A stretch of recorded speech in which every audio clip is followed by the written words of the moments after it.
Em nome do Pai, do Filho, do Espírito Santo. Amém. Louvado seja o nosso Senhor Jesus Cristo. Para sempre seja louvado. É uma alegria poder estar aqui nesse lugar tão bonito e tão belo. Que zelo, que coisa bonita de ver vocês nessa entrega. E esse altar tão bonito, né? Tudo preparado para o Senhor de primeira, músicos de primeira. A gente já sente a presença do Espírito de Deus quando vocês tocam, quando vocês cantam. Meu nome é Omar de Matos, eu sou natural de Governador Valadares, Minas Gerais. E é um prazer estar aqui para contar uma história linda, porque Deus só tem histórias lindas. Ele coloca no nosso coração coisas diferentes para que nós possamos sermos pessoas diferentes. Tenho 42 anos e tenho 25 anos que estou caminhando. Vai fazer 26 anos que eu estou caminhando na presença de Deus. Entre trancos e barrancos, a gente está caminhando. Isso que é importante. Por isso é com muita alegria que eu estou aqui. Hoje eu sou membro de vida da comunidade católica Sopros de Avivamento, cujo fundador é o Emerson Gomes, que já esteve aqui algumas vezes. Enfim, é uma graça, é um presente. Quero que você tome a palavra comigo em João, no capítulo 9. Evangelho de João, no capítulo 9. Pode parecer estranha esta palavra com o tema da cura, da afetividade, mas vocês vão entender a grandiosidade e a simplicidade com a qual Deus faz. No versículo 1 seguintes vai dizer assim, João capítulo 9, 1 seguintes. O título da Bíblia Ave Maria está O Cego de Nascença, que vai dizer assim: caminhando viu Jesus um cego de nascença.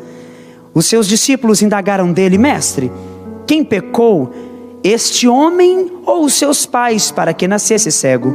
Jesus respondeu: nem este pecou, nem os seus pais, mas é necessário que nele se manifestem as obras de Deus. Enquanto for dia, cumpre-me terminar as obras daquele que me enviou. Virá a noite, na qual já ninguém pode trabalhar. Por isso, enquanto estou no mundo, sou luz do mundo. Dito isto, Jesus cuspiu no chão, fez um pouco de lodo com a saliva e, com o lodo, ungiu os olhos do cego. Depois disse-lhe: vai, lava-te na piscina de Siloé. Essa palavra significa o emissário. O cego lavou-se e voltou vendo. Então os vizinhos daqui antes o tinham visto mendigar perguntavam: não é este aquele que sentado mendigava? Respondiam alguns: é ele. Outros contestavam: de nenhum modo é parecido com ele. Ele porém dizia: sou eu mesmo. Perguntaram-lhe então: como te foram abertos os olhos? Respondeu ele: aquele homem que se chama Jesus fez lodo, ungiu-me os olhos e disse-me: vai à piscina de Siloé, lava-te. E fui, lavei-me e vejo. Interrogaram-no: onde está este homem? Responderam: não sei. Vamos pular agora para o verso 18, que vai dizer assim: mas os judeus não quiseram admitir que aquele homem tivesse sido cego e que tivesse recobrado a vista, até que chamaram os seus pais e os interrogaram: este é o vosso filho? Afirmais que ele nasceu cego, pois como é que agora vê?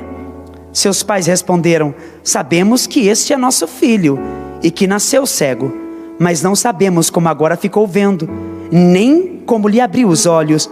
Perguntaram ele: pergunta a ele, ele tem idade, ele mesmo te explica, vão explicar a vocês. Seus pais disseram isso porque tinham medo dos judeus, pois os judeus tinham ameaçado. E no versículo 24 vai dizer: tornaram chamar o homem que fora cego, dizendo-lhe: dá glória a Deus, nós sabemos que este homem é pecador. Disse ele: se é um homem pecador, eu não sei, sei apenas que eu era cego e agora vejo. Palavra da salvação. Essa palavra de Deus é maravilhosa. E é incrível como Deus faz as coisas. É incrível como Deus trabalha as coisas. Veja, em algumas traduções, a palavra vai dizer assim: caminhando Jesus viu um homem cego. Na tradução da Ave Maria, na pastoral vai dizer: caminhando Jesus viu um cego. Mas na Bíblia da CNBB nova, vai dizer assim: quando Jesus ia passando, ele viu um homem cego. Isso faz uma diferença tão grande. Isso faz uma diferença tão imensa, principalmente na minha vida e com a história que eu trago em mim. Porque nós somos acostumados a passar no viaduto de Belo Horizonte, e lá embaixo de alguns viadutos, nós observamos que tem vários cracudos. E quando nós passamos dentro de um ônibus ou de um táxi, a gente passa e olha lá de baixo, a gente vê um monte de cracudos. Mas quando Jesus passava nos lugares onde as pessoas eram derrotadas pelas palavras e pelo jeito de se vestir, ou pelo grau de riqueza ou pobreza que elas tinham, Jesus passando via, antes do cracudo, uma criança que usa crack. Antes de uma mulher que se prostitui, Jesus não vê a prostituta, ele vê a mulher que se prostitui. Antes da ferida, antes do pecado ou da sujeira, Jesus ele vai mais fundo, ele consegue ir na pessoa, porque ele não se interessa com a sujeira que trazemos. Isso não é o bastante. Jesus não está preocupado com a quantidade de imundícies que trazemos em nós, mas ele está preocupado em quem nós somos e aonde nós queremos chegar, o que nós desejamos ser. E eu acho engraçado que quando Jesus ia passando e vê esse homem, veja, ninguém estava nem aí para a vida desse cego. Ninguém queria saber com que dinheiro ele comia. Até porque as pessoas já viam que ele pedia esmolas. E por que, Omar, que essa palavra tem a ver com a sua história e com a cura da sua afetividade? Tem a ver, porque antes, há muitos anos atrás, quando eu não tinha feito experiência com nosso Senhor Jesus Cristo, eu perdi meu pai quando eu era muito novo ainda. E quando a gente perde o cabeça, a pessoa que domina a sua casa, tudo se desestrutura, tudo fica fraco, tudo fica empobrecido. E minha mãe, muito simples, não sabia administrar as coisas, o dinheiro, e nós perdemos tudo do pouco que tínhamos. E começamos a viver um inferno dentro de casa. Minha mãe tendo que trabalhar para cuidar dos filhos todos, e a gente, sem saber de atenção materna, paterna, começamos a viver a vida de uma forma um pouco que leviana, estragada por pensamentos e formações erradas que trazemos. Não tínhamos formações, o nosso caráter era ferido, era machucado, não tínhamos referência paterna. Então eu comecei a ficar revoltado, e comecei a minha cegueira, comecei a entender que eu estava vazio. E com 12 anos de idade, com 8 eu já tinha usado o meu primeiro cigarro de maconha, com 8 anos de idade. Com 12 anos, isso eu ganhei as BRs da minha cidade. Eu fugia, eu pulava a janela quando dava meia-noite e ia para a BR para me prostituir, porque eu não queria só dinheiro. Hoje eu sei disso, que eu não queria dinheiro, eu queria um pai. Eu queria um homem que me desse um amor que eu não tinha ganhado do meu pai. Eu queria uma referência paterna, de alguém dizendo: ei filho, eu estou aqui. Mas o carinho que eu procurava foi errado. Eu sei que foi errado. Agora veja, confundido das minhas inteligências e confundido de tudo que eu era, não sabia quem eu era ainda estou em processo de descobrimento, estou me descobrindo a cada dia. Com 12 anos de idade eu entrava numa carreta e saía da outra, subia na outra e descia para me prostituir. E minha vida foi assim durante muitos anos. E aconteceu uma coisa que vocês vão ficar chocados, que eu fiquei quando eu cheguei aqui, que eu vi essa imagem. Vocês vão entender por quê. minha família é toda protestante. Meu irmão é pastor da Assembleia de Deus. Eu sou o único católico lá em casa, por enquanto, em nome de Jesus. E eu detestava Nossa Senhora. Eu tinha pavor da igreja católica. Eu dizia que os padres eram todos idólatras e que a igreja católica era a prostituta do Apocalipse, da Babilônia. Enfim, eu detonava a igreja. Sabe aquela pessoa que fala que é cristã, não tem uma denominação formada, porque a família toda é de uma. Eu conheci o nome Jesus na igreja protestante. E fui assim. O tempo foi passando, os anos foi se passando, e eu me deteriorava cada dia mais no mundo. Até que um abençoado de um dia, eu roubei uma roupa para comprar droga e saí correndo. Era uma quarta-feira que chovia muito, e eu corria do meu irmão que queria me dar um couro. E aonde eu enfiava ele me achava. Eu tinha o cabelo grande, e chovia aquele cabelão, né? A gente correndo, aquele cabelão grande. E eu escutei uma música. Dá um lá aí, por favor. Teus dedos tocam meu pensar, carinho em minha alma,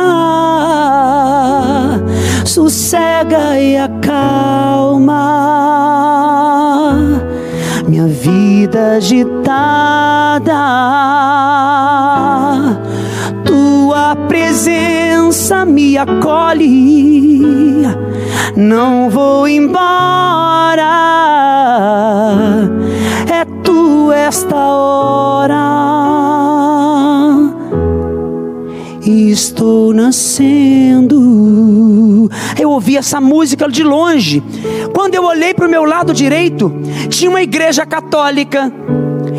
Eu falei, eu vou esconder lá dentro, porque ele é de outra igreja, ele não vai entrar dentro da igreja católica para me ver. Então eu corri lá dentro. Quando eu cheguei na porta da igreja lateral, tinha uma mulher baixinha, morena, que chama Dilma, mas o apelido dela é Nininha, uma mulher de oração, uma grande intercessora. Olhou para mim e disse: é menino ou menina? E eu fiquei um pouco sem graça, porque eu tinha esquecido que eu era um homem. Tantos anos vivendo de um jeito que você esquece quem você é. Minha afetividade estava toda destruída por causa de uma má administração na vida, por falta de conhecimento pessoal. Você pode levar a sua vida embora para um lugar que você nunca mais vai ter oportunidade de se encontrar, a não ser que Deus te encontre. E ela disse: é menino ou menina? E eu disse: é menino. Quando eu disse isso, ela, gente, olhou para o Marcelo, um grande amigo de Valadares, olhou para ele e disse: vá à tua casa, busque uma toalha seca, busque uma roupa seca, busque uma sandália nova para os pés dele. Você lembra de filho pródigo? Vá lá na sua casa e busque uma roupa seca para ele, porque hoje o Senhor visitou essa vida. Então ele foi lá na casa dele, buscou roupa seca. E eu, protestantizado do pé à cabeça, achando aquilo maravilhoso, porque eu nunca tinha entendido que na igreja católica o Espírito Santo agia, que na igreja católica tinha poder de intercessão, que na igreja católica o cego podia ver, ou o mudo falar, o surdo ouvir, o aleijado pular e dar glória. Eu não sabia que tinha isso na igreja. Aí eu estava quase me convencendo em ser católico, quando de repente vocês sabem que o sacrário é dourado, e no sacrário tem a imagem do cordeiro. Aí eu vi o Elbert fazendo isso. Vamos supor que aqui seja o sacrário. Aí ele ficava no meio, ele fez assim e levantou a mão. Então eu imaginei assim: Vixe Maria, ah lá, estão adorando o bezerro de ouro. Eu sabia que eu não podia confiar nessa igreja. E eu saí daquela igreja e falei assim: mas eu vou aceitar Jesus na minha igreja na quinta-feira da libertação. Aleluia, era uma quarta-feira, então era um pulo para eu aceitar Jesus. Eu falei: eu vou aceitar Jesus. Ai, irmãos, acordei cedo, já tosei o cabelo e falei: eu quero Deus, porque a igreja católica tinha colocado fogo no meu coração. E agora que vem essa imagem, vocês vão entender o porquê da rainha da paz na minha vida. Quando de repente, de manhã, deu a noite, fui para a igreja. Quem estava cantando era uma mulher muito famosa hoje. E eu estava sentado, porque eu sempre fui para frente, sempre gostei do primeiro banco. Sentei no primeiro banco e estou dando glória a Deus. E quando o pastor falava mal da igreja, falava que a igreja era a prostituta do Apocalipse, eu pulava dessa altura e eu, glória a Deus, aleluia, desse jeito. Mas ele disse algo que muito me incomodou, que eu não posso produzir aqui. Então eu saí da igreja falando assim, Jesus, no pensamento, porque eu pensava assim, se ele falar comigo, o diabo não vai, se eu falar com Deus em pensamento, o diabo não vai escutar. E eu comecei a dizer assim, se a tua mãe é a minha mãe, tu vais mandar ela me visitar na minha casa hoje. Só que eu esqueci de um detalhe, Deus escuta a oração. Esqueci desse detalhe e fui embora para casa. Quando eu cheguei em casa, que eu abaixei para tirar o meu sapato, eu não conseguia mais falar nada. Eu fiquei duro, como um pedaço de pau, duro. Mas de repente, dentro do meu quarto, apareceu uma mulher maravilhosa, dizendo, há quanto tempo eu esperei por este momento. Mas só hoje você pediu permissão para o meu filho, para eu entrar na sua vida. Busque meu filho na Eucaristia. Busque ele e ele fará de você um novo homem. Meu Deus, eu fiquei pasmo com aquilo. E quando eu consegui sair daquele transe, que infelizmente eu saí, eu queria estar nele até hoje assim, ó, porque foi a experiência mais extraordinária que eu tive na minha vida. Foi a experiência mais profunda que eu tive na igreja. Eu simplesmente levantei e saí correndo e fui à casa de uma mulher. Eu ainda não sabia que era o título de Rainha da Paz. Eu só descobri isso depois de 5 anos. E eu fui, bati na porta dela e disse, Nete, você é coordenadora do grupo de oração. Eu preciso que você me explique por que Maria me visitou na minha casa hoje. Ela já sabia da minha fama. Eu era terrível, todo mundo me conhecia, todo mundo sabia quem eu era.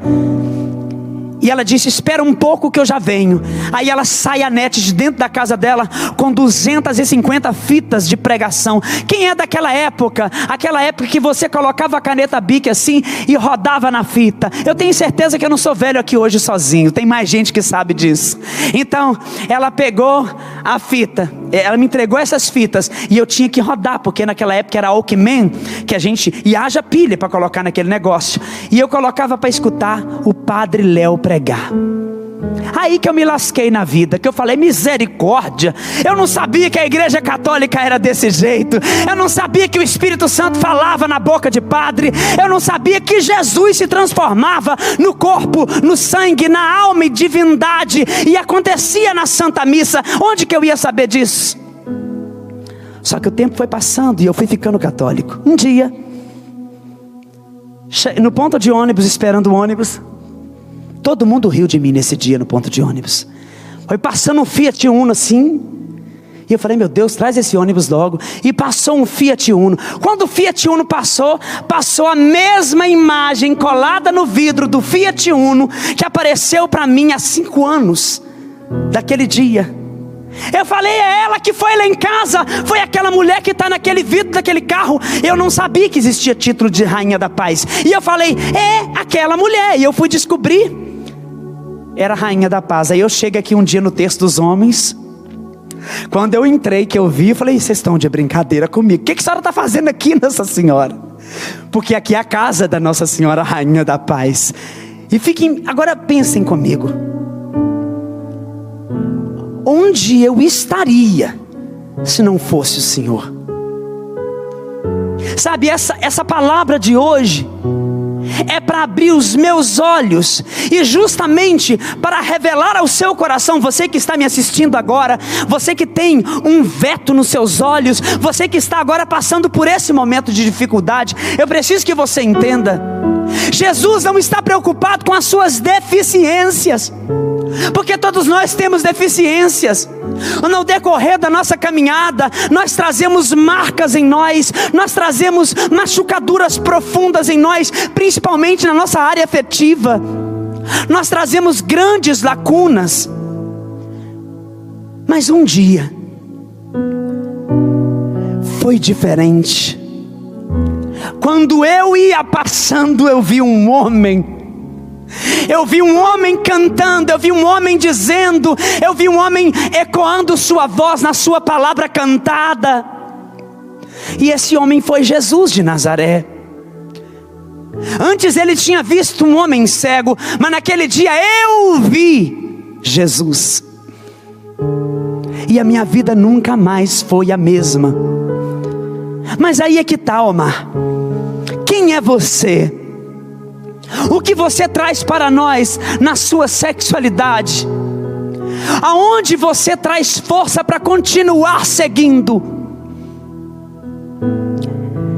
A igreja tem um documento no catecismo da igreja católica que diz que o homossexual é chamado a viver a castidade, unir o seu sofrimento à cruz de Cristo e ser fiel. E eu quero dizer para você que ainda eu trago um espinho na carne, mas é esse espinho que me leva a entender todos os dias: eu sou do Senhor Jesus. Não dá mais para dividir Jesus com outro homem. Ele mudou a minha vida, Ele entrou no meu coração, Ele curou as minhas feridas mais profundas da homossexualidade. Então quer dizer que você não sente atração por homens? Eu sinto. Mas em Mateus, no capítulo 16, no versículo 24, a palavra de Deus vai dizer: aquele que quiser me seguir, tome a tua cruz e siga-me. Pois de que vale o homem ganhar o mundo inteiro e vir a perder a vida eterna? Eu quero dizer para você que é homossexual, Deus ama você do jeito que você é, com a ferida que você tem, e Ele te ama tanto que Ele quer ser o único homem da sua vida, para que você não precise perder a sua graça. Mas parece ser tão estranho eu pregar a palavra de Deus. Sim, é estranho para alguns, mas eu não posso exigir de você, eu não posso cobrar de você, porque até hoje Jesus nunca cobrou nada de mim. Ele só passou e me viu, e eu me apaixonei por Ele. Talvez a sua ferida seja esta, ou talvez a sua ferida seja outra, eu não sei. Mas quando Jesus passa, Ele não vê as suas derrotas, as suas misérias, as suas feridas abertas. Ele olha primeiro você. Primeiro Ele enxerga você, do jeito que você está em casa agora, se sentindo sozinho, ferido, machucado. Mas Deus está dizendo: eu quero ser todo teu. Não existe outro caminho. Ah, mas eu não consigo, eu sou fraco. Romanos, no capítulo 8, no versículo 26, o Espírito vem em auxílio à nossa fraqueza, quando nós não sabemos orar e nem rezar como convém. Ele mesmo intercede por nós com gemidos inefáveis. O Espírito Santo te dá essa graça. E eu fico olhando para esta palavra e me remete a Paulo. Como é complicado para a gente servir ao Senhor. Eu me lembro que no início da minha caminhada, dava uma semana que eu tinha encontrado com Jesus Cristo. Uma semana apenas. E eu passava, tinha um bar na minha rua, aonde eu frequentava sempre. Mas nesse dia eles me viram com o cabelo cortado. Nesse dia eles me viram diferente e falaram: ah, não dou uma semana para ele voltar a fazer tudo de novo. Eu não dou uma semana para ele voltar a se prostituir, para ele voltar a usar droga. Eu não dou uma semana para ele voltar a comer o pó, a cheirar cocaína de novo. Eu não dou uma semana. E eu escutava aquilo em voz alta, eles falavam aquilo, e eu ia embora angustiado. Meu Deus, será que eu vou conseguir? Será que eu vou conseguir chegar? Será que eles vão fazer com que eu desista? Será que eu vou conseguir, meu Deus? Eu pensava assim, e rezando o terço, um atrás do outro. 1000 Ave Maria, misericórdia, era mato, todo dia era 1000 Ave Maria. E na capela sozinho, meu Deus do céu, será que eu vou conseguir? Aí passou 2 semanas, aquilo ali está pegando o padre agora. Era assim que eles falavam, porque vocês sabem, o povo do mundo, eles não têm limites no que eles dizem. Eles inventam, eles falam as coisas. Não dou, agora deve estar namorando algum padre, deve estar tendo algum relacionamento com alguém importante na igreja. E era assim que eu vivia. Passaram-se 1 mês, piorava. Lembra?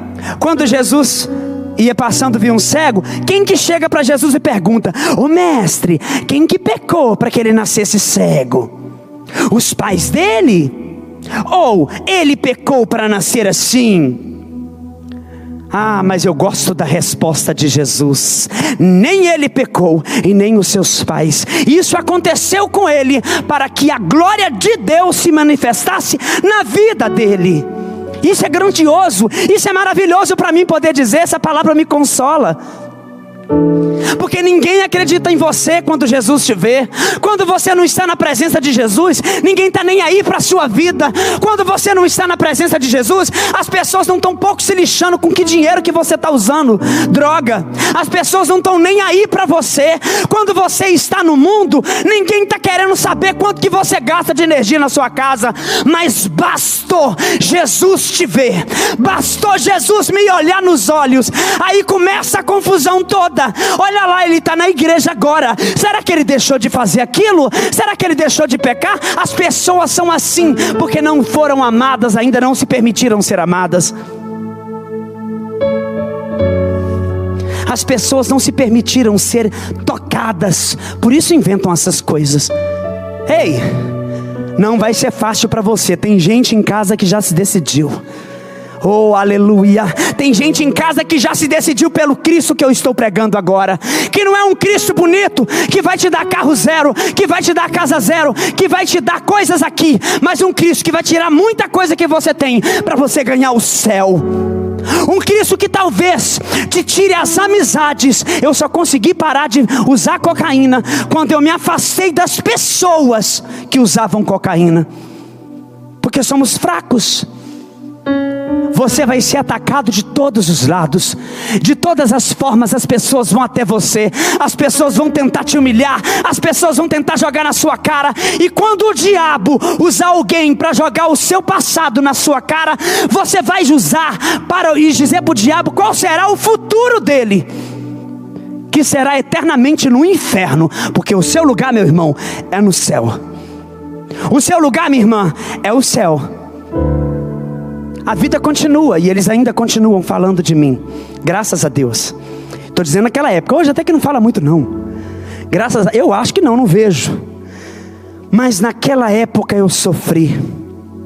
Foi aí que eu descobri um cara na Bíblia chamado Paulo, que não disse: venci, venci, venci. Paulo não disse isso. Paulo disse: lutei, lutei, lutei, combati o bom combate, encerrei a carreira e guardei a fé. Nunca você vai ver Paulo dizendo que venceu, porque a nossa vitória não está aqui. Paulo disse: lutei. No mundo havereis de ter aflição. Coragem, eu venci o mundo. Me mostra na Bíblia onde está dizendo que seria fácil. Por que morre tanta gente de câncer? Gente que reza o texto todo dia, gente que não perde missa diária, mas morre com câncer. Por que será que essas pessoas morrem com câncer? Por que será que essas pessoas se perdem, morrem? Rezava tanto, e um outro ordinário que nem rezar uma Ave Maria reza, está vivendo até hoje. É simples. No mundo havereis de ter aflição, e não tem como ver a Deus sem passar pelo clive da dor. Tem uma parte da palavra de Deus, quando Jesus, em Lucas vai dizer isso, quando Jesus vira para Pedro e diga: Simão, Simão, quando tu te converteres, tu vais converter, vai cuidar dos seus irmãos. Jesus está dizendo em outras palavras: olha, Tu não está pronto, tu é bom. Tu não está pronto, mas quando tu ficar, tu vai dominar a eclésia da igreja. Olha a vida de Pedro. Renunciou aquilo que ele mais agradava em fazer, a sua empresa, a sua peixaria. Ele entregou ela para seguir Jesus. Ele entregou tudo. Eu vejo no Evangelho, todas as pessoas que seguiram Jesus, que se decidiram por Ele, largaram alguma coisa. Quando Jesus está passando, Ele olha para Levi, numa mesa de cobradoria, de recebedoria, e vai dizer: siga-me. O homem é doido, gente, largou tudo e foi embora. Esta igreja católica prega para você, que você vai ter que perder muita coisa para ganhar o céu. Tem gente que quer ganhar, vive só nisso, querer ganhar. Olha a vida de Samaritana para vocês entenderem o que eu estou dizendo. Samaritana vem pegar água ao meio-dia. Olha a história dessa mulher que foi a primeira, uma das mulheres que anunciou o Evangelho, que falou que ele era o Cristo, aquele que via e veio. É a primeira coisa que ela chega e Jesus já diz para ela: mulher, dá-me de beber. Ela estranhou aquele negócio. A mulher é acostumada só a ganhar, e de repente, Jesus pede para ela: ora bolas, como tu, sendo judeu, pede a mim que sou samaritano de beber, rapaz? Mal sabia ela que ele não ia beber e nem ela ia pegar água. Tanto é que no finalzinho do Evangelho, ela deixa tudo para lá e sai correndo. Nem ele bebe a água que pediu e nem ela leva a água para casa que precisava para lavar as coisas. Porque a água que ela achava que Jesus tinha para dar para ela, ou que ela tinha que dar para Jesus, era água para lavar prato, para lavar carro. Mas a água que Jesus tinha para aquela mulher naquele dia, era água para a vida eterna. Sempre tem um abandonando tudo. Uma pessoa disse para mim um dia: você foi curado da homossexualidade? Eu disse: eu fui, mas não da forma que você acha que eu fui. Hoje eu olho para a ferida que trago em mim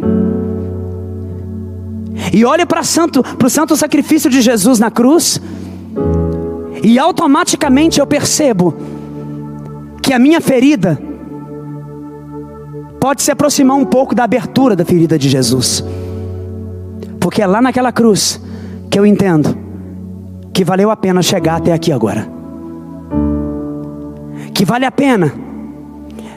Qual o problema que você tiver, qual a provação que você tiver, qual a luta que você está travando agora, eu preciso te dizer: aguenta firme, porque depois que você vencer essa prova, vai vir outra.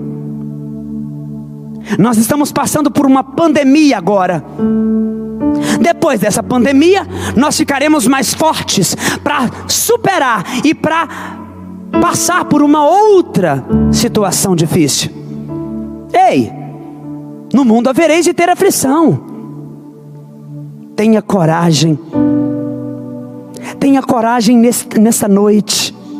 Aonde quer que você esteja agora, e aonde quer que essa imagem chegue agora, entenda: Deus está olhando para você e não está interessado nas suas sujeiras, não no que você é. Tem mulher que olha para o marido e fala assim: meu marido é um cachaceiro. O seu marido não é um cachaceiro, ele está cachaceiro, mas ele vai pregar a palavra. O seu filho não é um cracudo, ele está usando agora o crack, ele está usando agora isso, mas o Senhor ainda vai usar o teu filho. Geralmente, quem tem problema na afetividade é porque não tem intimidade com aquele que cura todas as coisas. Eu preciso a cada instante. Eu preciso a cada instante disso. E não há nada que faça com que eu volte mais para trás. Porque o Senhor me encontrou. Eu estava perdido e o Senhor me encontrou. Passando, antes de toda essa história acontecer, na quinta-feira, no dia da minha conversão para a igreja católica, que foi na sexta-feira, eu fui no centro comprar um CD, porque geralmente você conhece muita música protestante. Era o que eu conhecia em 1994. Você conhece só música protestante. Então eu fui chegando, tinha um balaio na loja. Eu olhei para aquele monte de CD em promoção e eu disse assim: eu vou levar esse. Mas gente, eu não conheço essa mulher não. A capa do CD amarelada, uma capa antiga, né? Naquela época era bonitinha, hoje não é mesmo. Era o primeiro CD Mais Que os Pássaros, da Ziza Fernandes. Eu peguei aquele CD achando que era uma cantora protestante, porque estava numa loja protestante, levei para casa. Esqueci. Na noite da minha conversão, teus dedos tocam meu pensar. Eles estavam cantando essa música, lembra que eu falei?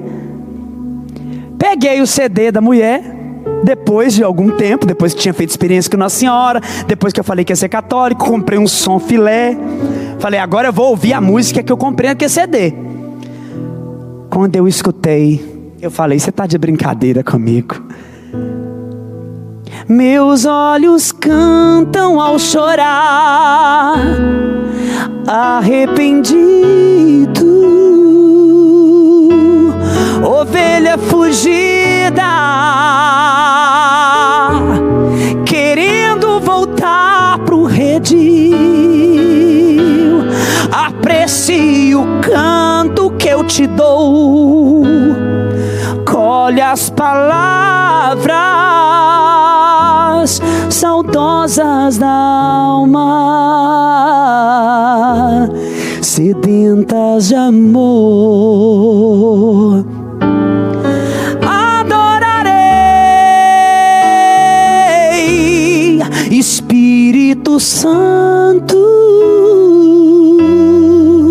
fogo suave, abrasador, doce hóspede da alma. Adorarei, Espírito Santo, fogo suave, abrasador, doce hóspede da alma. E eu entendi. Eu não sabia que Deus, para curar caráter, Ele precisava trabalhar na área do autoconhecimento. E eu comecei então a questionar o que eu era, quem eu sou. Por que eu me decidi por tantas coisas erradas? Se tantas pessoas falavam de Jesus para mim, muitas pessoas vão falar de Jesus para você, mas nem todo mundo vai apresentar Jesus de fato como Ele é. Porque um Jesus que te cobra uma compostura, que te humilha, esse não é o Senhor que a gente precisa. A gente precisa de Jesus que lá do alto da cruz olha para você e diz: ei, eis aí a tua mãe, leva ela para casa e cuida dela. Todo mundo que leva Maria para casa é o verdadeiro discípulo. E ela, qual mãe que não sabe curar um filho que está doente? Qual mãe que não sabe cuidar da ferida e da febre de um filho que está doente? A minha afetividade está nas mãos de Nossa Senhora. Ela sabe do que eu preciso, e ela sabe aonde eu quero chegar, lá na porta do céu, e dá um grande abraço. Louvado seja o nosso Senhor Jesus Cristo. Que Deus te alcance aonde quer que você esteja. Muito obrigado, Padre Oscar, pelo presente de ter, pela oportunidade de estar aqui. Fiquei muito feliz mesmo. Deus abençoe vocês. Muito bem, Omar, vou te dar uma notícia boa. Você ouviu falar das aparições de Nossa Senhora em Garabandal? já ouvi falar, mas não ouvi ainda nenhuma. Então, 1960, depois de Fátima, antes de Medjugorje, Nossa Senhora apareceu em Garabandal, que está lá na Espanha, na parte quase perto da França, no mar, no oceano, porém. Sim. Não do lado da Itália, do lado de cima. Aí Nossa Senhora falou assim, que nós teremos, Deus fará no mundo um grande aviso, onde as pessoas se verão nos seus pecados. Será terrível. Muitos irão escolher o lado de Jesus, outros ficarão no pecado. Sim. Aqueles que escolherão ir para o lado de Jesus, olha que lindo, perderemos ou perderão todas as inclinações ruins. Louvado seja Deus. Não vai ter mais. Coisa linda. Vai ser uma coisa rapidona, rápida. Agora nós vamos conquistando isso com 10, 5, 10, 20 anos de terço, de confissão. Vai perder. São as graças de Deus. A humanidade toda passará por isso. Gostou? Eu apaixonei. Graças a Deus. Estamos no caminho certo. E vai